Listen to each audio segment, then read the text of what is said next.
നിങ്ങൾ വയ്ക്കോ.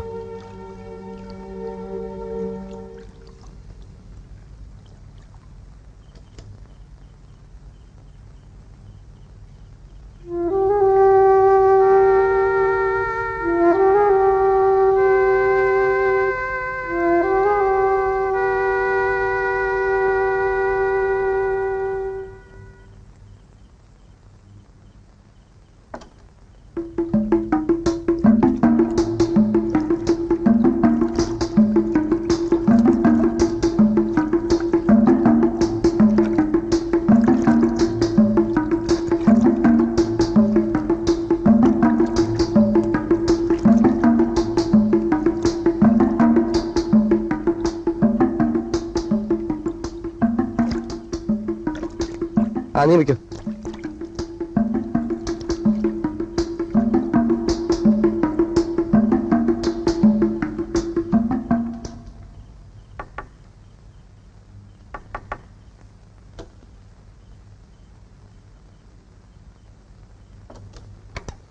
എന്താ അത്ര വൈകിയത്? ഏയ് ഒട്ടും വൈകിട്ടില്ല. പതിവ് സമയം ആകുന്നല്ലേ ഉള്ളൂ. ബീവിക്ക് വെറുതെ തോന്നിയതാ. പിന്നെയും തുടങ്ങി. എന്നെ എന്തിനാ ബീവി എന്ന് വിളിക്കുന്നേ? എനിക്കേ ഒന്നാം തരം പേരുണ്ട്, പള്ളിയിലിട്ട പേര് മേരിക്കുട്ടിന്ന്. നിങ്ങൾ ക്രിസ്ത്യാനികളുടെയും മേരിക്കുട്ടിയും ഞങ്ങൾ മുസ്ലിങ്ങളുടെ മറിയ ബീവിയും ഒക്കെ ഒന്നാണ് എന്റെ കൊച്ചെ. നീ പോയി കഞ്ഞി വിളമ്പ്, എനിക്ക് വിശക്കുന്നു. എന്നാ പിടി. ഇനി എന്റെ കൈ വെച്ച് ചെലവായി എന്ന് പറയണ്ട. ബീഡിക്കുള്ള കാശ് പോലും ഞാൻ എടുത്തിട്ടില്ല.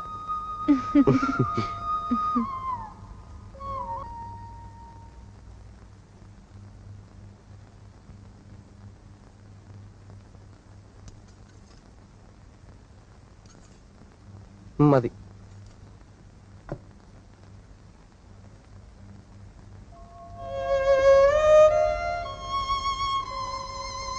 എത്ര നാളെന്ന് കരുതിയ ഇങ്ങനെ പാത്തും പതുങ്ങിയും പാതിരാത്രിയിലെ ജോലി തിരിച്ചു വരുന്നവരെ എന്റെ മനസ്സിൽ തീയ. വേറെ വഴിയില്ലാഞ്ഞിട്ടല്ലേ ബേബി, നമുക്കും ജീവിക്കണ്ടേ? എങ്ങനെങ്കിലും ഒരു ജോലി കിട്ടിയിരുന്നെങ്കിൽ. തന്റെ പറച്ചിൽ കേട്ടാത്തൊന്നും ഞാൻ ശ്രമിക്കാഞ്ഞിട്ടാണെന്ന് എന്നല്ല ഞാൻ പറഞ്ഞത്. മൊയ്തുക്ക കൊണ്ടുവന്ന പത്രത്തില് 2 പരസ്യം ഞാൻ അടയാളപ്പെടുത്തി വെച്ചിട്ടുണ്ട്. രാവിലെ തന്നെ അപേക്ഷ അയക്കണം. ക്ലാർക്കിന്റെ ജോലിക്കാ. ചിലപ്പോഴൊക്കെ തോന്നും ഇത്രയും നാൾ ജോലിക്ക് അപേക്ഷിക്കാൻ ചിലവാക്കിയ കാശുണ്ടായിരുന്നെങ്കിൽ ഒരു മുറുക്കാങ്കടെങ്കിലും തുടങ്ങാമായിരുന്നു. അങ്ങനെ നിരാശപ്പെടല്ലേ, ഒക്കെ ശരിയാവും. ആ ഒരു പ്രതീക്ഷയല്ലേ ബേബി നമ്മുടെ ഈ ജീവിതം.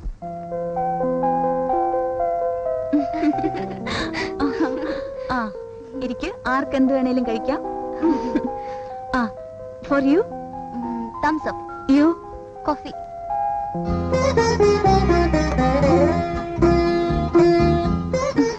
One minute. Oh yes.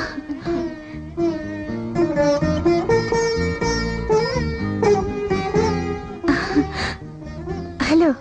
Hello. എന്താ കഴിക്കുന്നത്? കണ്ടൂടെ?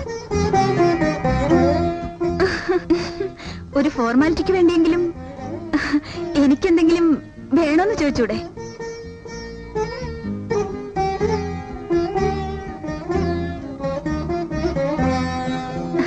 ഏതായാലും വന്ന സ്ഥിതിക്ക് ഈ ചായ കുടിക്കാം. സോറി. എവിടെ പോയാലും വന്ന് മെക്കിട്ട് കയറിക്കണം. മനുഷ്യൻ സ്വയം എന്തെല്ലാം വല്ല വെറുതെ കൊടുത്തിട്ടുണ്ടോ?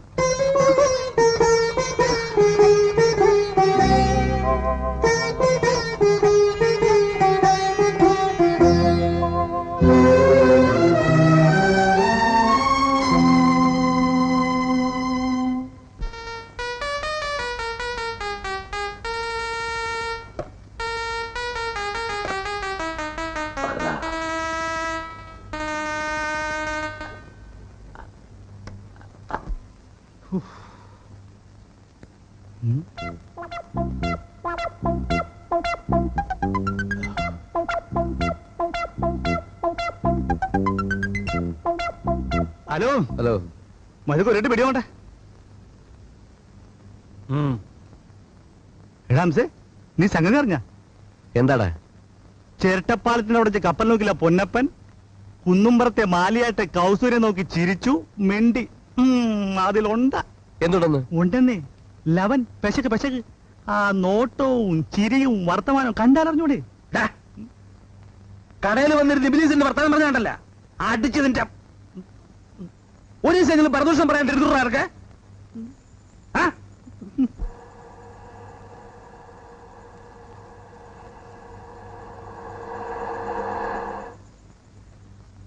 മൈദു. ഓ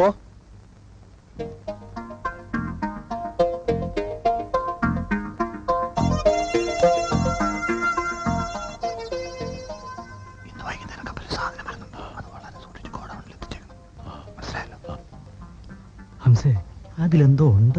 ഒന്ന് ചുമ്മാ ഇരിടാ. വരട്ടെ. ഹംസേ, സത്യമായിട്ടും ഇതിലെന്തോ ഉണ്ട്. നീ ഇനിയും പോയില്ലടാ ചേട്ടാനെ. പിന്നെ നുണക്കഥകൾ പറയാൻ വേണ്ടി കുത്തിയിരിക്കുക. എന്റെ കൈയോട്ടാ നിന്റെ മയ്യത്ത്. എഴുതേട്ടാ ഇന്ന്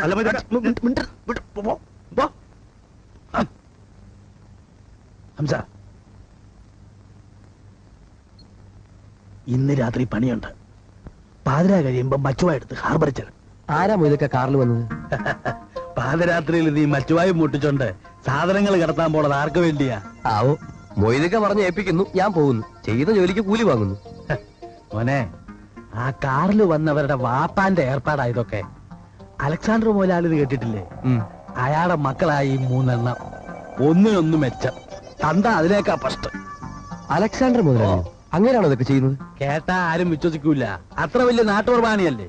പക്ഷെ കയ്യേരിപ്പിതാന്ന് ഞങ്ങൾ കുറച്ചു പേർക്കല്ലേ അറിയൂ. അതായി നാടിന്റെ ഒരു വിടക്ക് സ്വഭാവം. ആ ഓട്ട് അപ്പം തിന്നണ നമ്മളെന്തിനാ കുഴിയെണ്ണത്?